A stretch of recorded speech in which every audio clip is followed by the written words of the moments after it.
My name is Kamkwamba. I'm from Malawi. Currently, I'm studying in South Africa at a school called African Leadership Academy.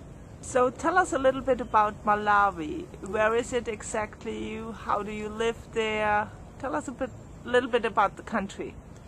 Malawi is in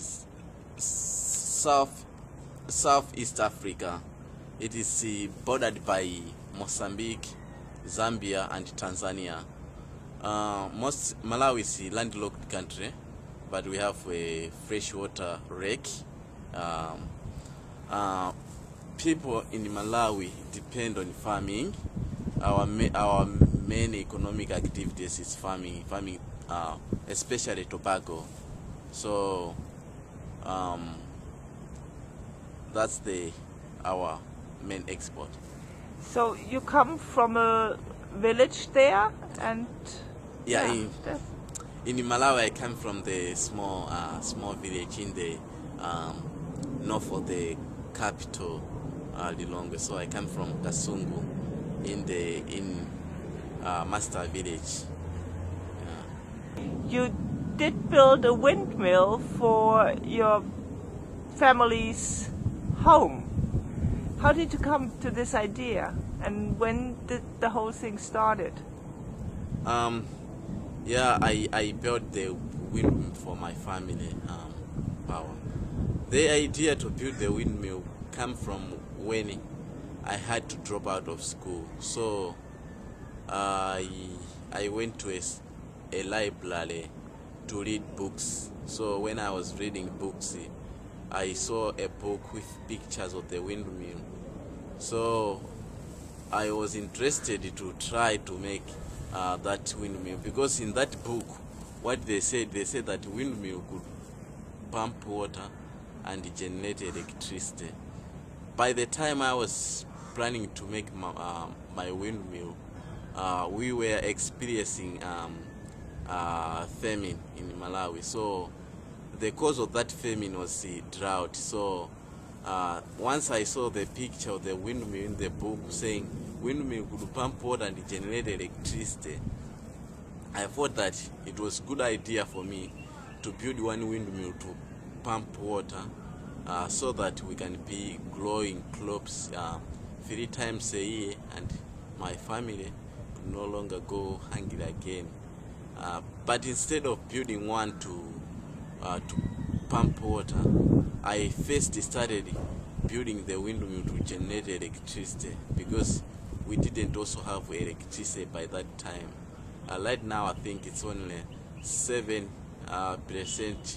of the country who have electricity. So yeah, that's how the idea. Yeah, how long did it take you to build this windmill, and what kind of help did you get from the community, from your village? It took me about roughly three months to build my first windmill.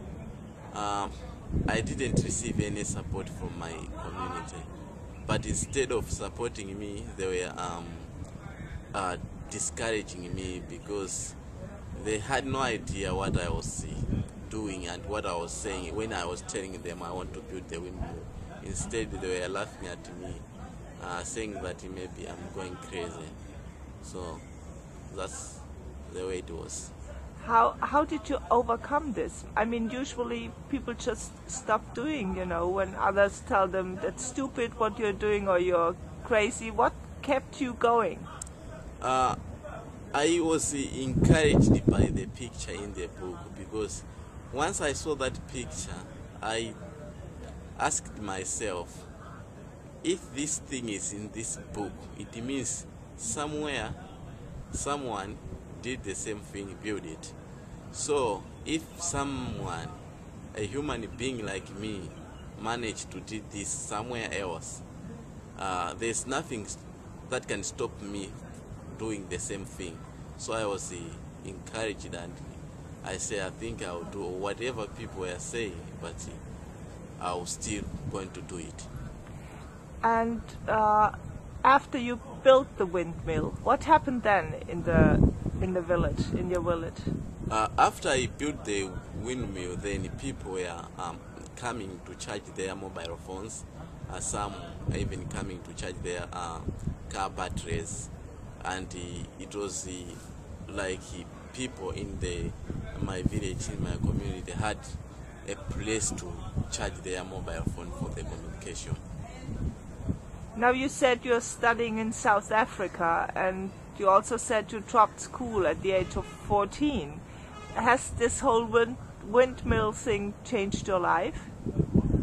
Yeah, I can say the windmill has changed my life and also my family life, and also people around me, because since I built the windmill, I was able to power light bulb which I was using to read at night, and also the same windmill, when people started coming to see, they came and helped me to send me back to school. So I can say. Do other people in your village also build windmills now? Yeah, there's one guy who has complete built his own windmill, but there are more people who are planning to build their own windmills, and some of them, they are asking me if I can help them how to build it, tell them how to build a windmill. And now when you're gone quite often. If something breaks at the windmill, is there anybody there who can repair it?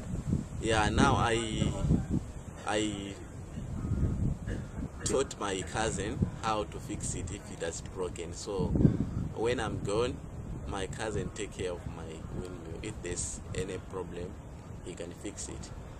So what are your plans after your studies? After my studies, I'm planning to go back home and starting implementing the knowledge which I'm learning right now, and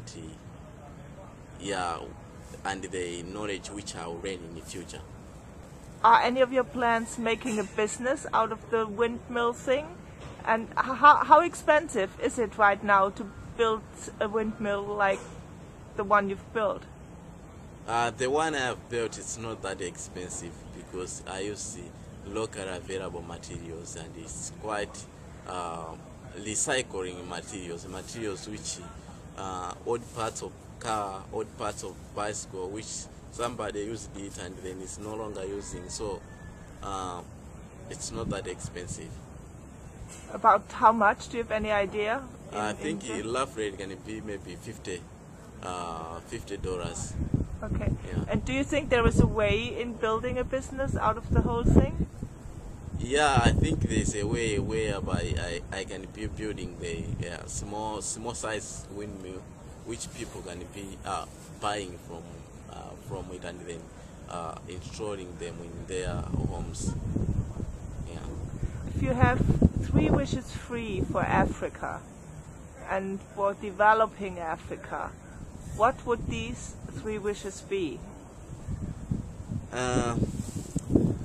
If I have a chance of 3 wishes to developing Africa,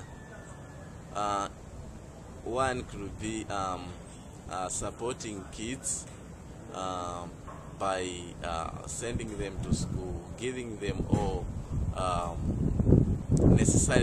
giving them all materials they require for studies, and also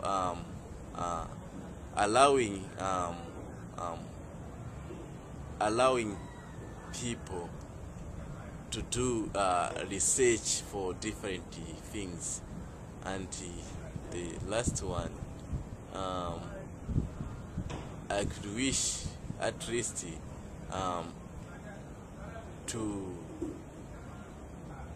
have I could be happy to see Africa appreciate African invention or different things made in Africa, because right now what I feel like there's some place where people don't buy local things because it's local. I don't know why, so I feel like if we can also be appreciating what we are doing, I think it will be great. Thanks a lot. Yeah. Okay.